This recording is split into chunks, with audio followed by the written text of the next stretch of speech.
Hello mes amours, comment vous allez? Moi je vais super bien, je suis de très bonne humeur aujourd'hui. Comme vous l'avez constaté le titre de la vidéo, c'est une story time, ça veut dire que je vais vous raconter une histoire réelle. Certes, cette fois, c'est pas mon histoire à moi, c'est l'histoire d'une connaissance, une grande sœur et tout. Donc, je vous invite, avant de raconter l'histoire, à vous asseoir, à prendre un verre d'eau, de jus, de thé, de vin, même si vous voulez. Si, si vous êtes à l'aise avec du vin, tant mieux. Donc, on se retrouve dans quelques instants pour l'histoire même.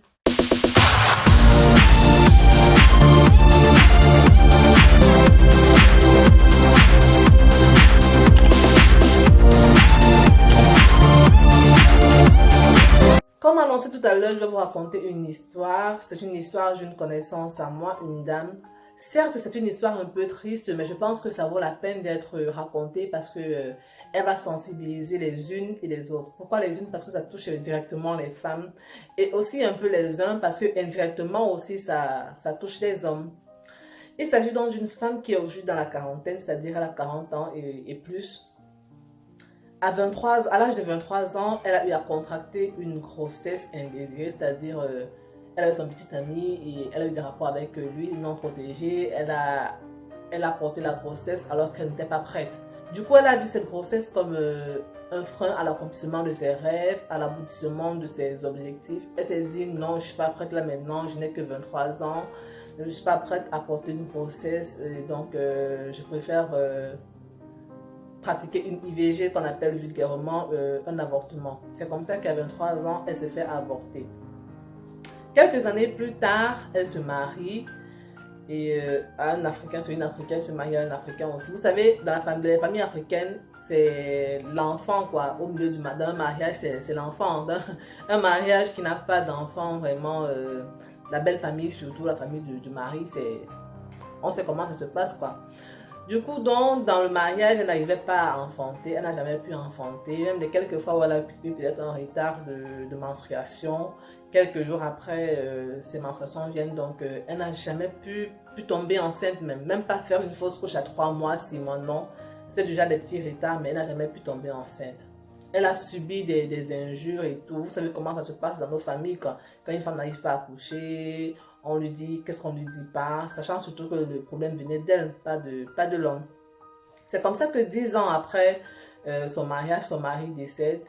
Elle n'a pu donner à son mari aucun enfant. Elle était vraiment triste dans son foyer. Voilà donc que son mari décède. Sa belle famille vient et récupère tout, c'est-à-dire la maison, tous les biens de son défunt mari, lui disant mais tu es venu dans ce mariage seul. Te voilà, tu n'as rien apporté, aucun enfant, rien. Donc, on te laisse rien, quoi. Donc, ils ont tout pris. Elles se sont retrouvées seules. Non seulement son mari, elle n'a pas, elle n'arrive pas à enfanter. Sa maison, même on l'a mise dehors et tout. Donc, elle se retrouve vraiment très malheureuse. Des années passent, elle s'est remise avec quelqu'un d'autre, puisqu'elle était veuve, donc elle ne peut pas finir sa vie. C'était encore une jeune femme, elle était dans la trentaine. Elle s'est remise avec quelqu'un d'autre, et même avec cette autre personne-là, elle n'arrivait pas à concevoir. Elle avait toujours des petits retards ici et là, mais rien de concret en fait, pas d'enfant. Aujourd'hui, donc, elle est dans la quarantaine, elle a plus de 40 ans. Et qu'elle raconte cette histoire, elle est vraiment, tu sens que ça, elle regrette en fait. Elle regrette son acte, elle regrette le pourquoi est-ce qu'elle a avorté. Parfois même elle a une relation avec un homme, mais elle ressent qu'il ne la prend pas au sérieux, ou alors elle ressent qu'il ne considère pas la relation parce que voilà, elle n'arrive pas à faire un enfant. Elle n'arrive pas à faire un enfant. Vous savez, pour beaucoup de personnes, surtout pour nous les Africains, c'est primordial quoi. Dans une relation de couple, c'est d'abord l'enfant quoi. Donc, jusqu'à aujourd'hui, elle n'arrive pas à trouver vraiment le vrai bonheur. C'est-à-dire avoir une relation vraiment harmonieuse, une relation vraiment accomplie. Elle n'arrive pas à avoir d'enfant, donc elle est presque malheureuse. Et qu'elle raconte cette histoire, c'est presque avec les larmes aux yeux parce qu'elle regrette. Pourquoi j'ai raconté cette histoire aujourd'hui? Parce que l'avortement aujourd'hui, c'est devenu tellement vulgaire. Devenu tellement vulgaire. Les jeunes filles avortent aujourd'hui pour un oui ou pour un non, pour un rien du tout. Pour elles, l'avortement, c'est comme la pilule du lendemain ou alors c'est comme, je sais même pas. Donc, c'est devenu tellement banal. Or, c'est quelque chose qui a de gros dégâts. Je ne vais pas juger cette dame, je ne vais pas juger ces personnes-là qui commettent des avortements tous les jours. Je vais juste sensibiliser en vous disant, ce n'est pas une bonne pratique. Chaque jour, on sensibilise sur ce point-là, mais apparemment, les gens banalisent tellement la chose. Il y a de plus en plus d'avortements. J'ai également connu une fille à l'âge de 17 ans. Elle avait également 17 ans, c'était mon égale. Elle me racontait que, en fait, elle a un enfant de 3 ans. Ça veut dire qu'elle avait accouché à 14 ans et qu'elle venait à peine de commettre encore, de faire une IVG, c'est-à-dire elle venait encore d'avorter. À 17 ans, vous voyez, elle avait déjà contracté au moins 2 grossesses. Aujourd'hui, il y a tellement de méthodes pour éviter de contracter une grossesse non désirée. Il y a par exemple l'abstinence, qui est d'ailleurs la meilleure des méthodes.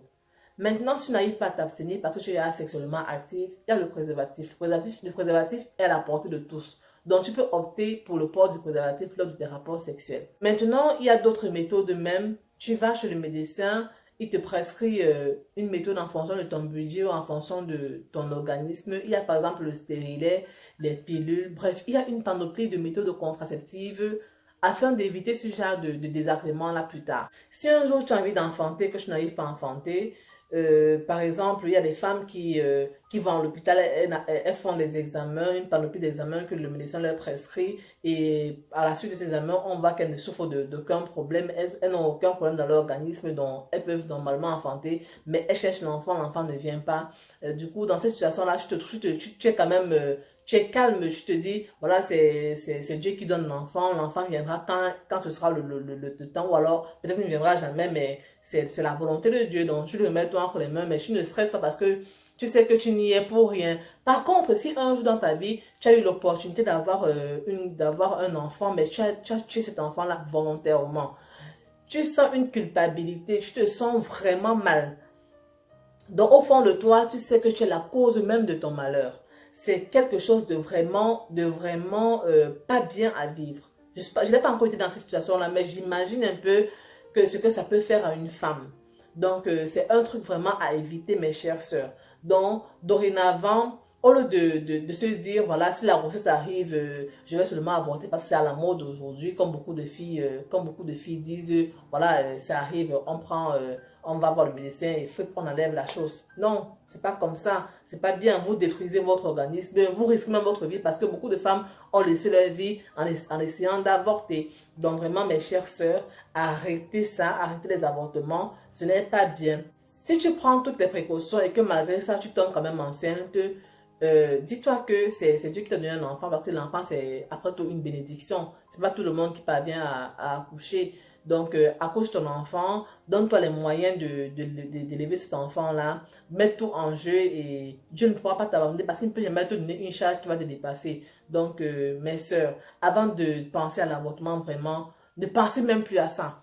Laissez de l'avortement là parce que c'est quelque chose vraiment, non seulement tu tues même un être qui est un gros péché, le meurtre c'est un énorme péché, mais aussi tu mets ta vie en danger parce que plusieurs femmes ont laissé leur vie sur cette histoire d'avortement. Non, mes soeurs, vraiment, de grâce, arrêtez les avortements. Arrêtez ça, ce n'est pas bien. J'attire également l'attention des parents sur le sujet. Chers parents, sensibilisez vos enfants sur la sexualité en général dès le bas âge et sur les grossesses non désirées en particulier. Et si jamais votre jeune fille de 12 ans, 14 ans, 17 ans apporte une grossesse à la maison, laissez-la accoucher.